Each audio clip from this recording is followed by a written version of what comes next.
call it a tale of two seasons, if you will, with Chelsea and Tuchel being there before.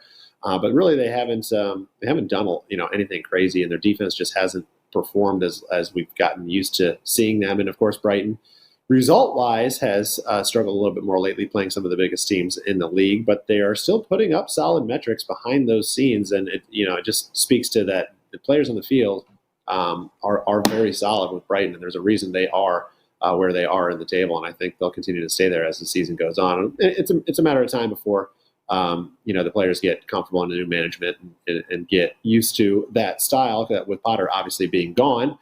So to me, I like the under here, and the biggest reason I like the under here is the, I guess, call it familiarity factor. Potter knows Brighton.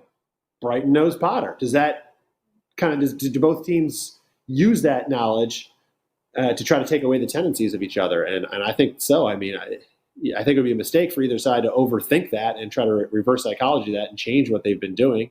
It started to work, obviously, for Chelsea, and they're getting used to playing with Potter. So Brighton knows Potter better than ever. I said this kind of thought with Haaland playing against Dortmund in both Champions League matches, and they did a great job. Dortmund did at controlling Haaland because they know how to he likes to play and how he likes to set up. And I think this is kind of similar in the fact that there's too much familiarity here that there's not going to be a leg up from one to the other, and I think they're going to take away what each team likes to do. So I feel like this is going to be a stale play kind of a game in the midfield where neither team really gets a lot of attacking chances in the other team's third, and it's going to just kind of play out to a slower scoring game. 1-1 is fine, Pavlos, if we want to cash your ticket as well. But I just don't see the goals in this game historically.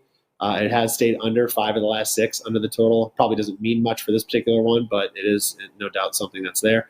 So I like under here. I think it's going to be tough playing in that midfield, and I think both teams might maybe overthink themselves a little bit in this game and take away really any scoring threats. But under in this one for me, guys.